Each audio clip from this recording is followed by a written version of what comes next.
السلام عليكم ورحمة الله وبركاته.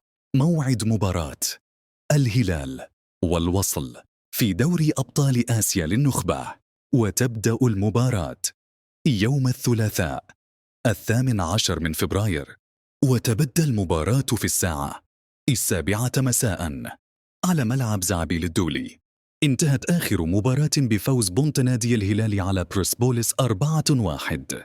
انتهت آخر مباراة بفوز نادي النصر على نادي الوصل 4-0، ويقع نادي الهلال في المركز الثاني برصيد 19 نقطة، ويقع نادي الوصل في المركز الخامس برصيد 11 نقطة.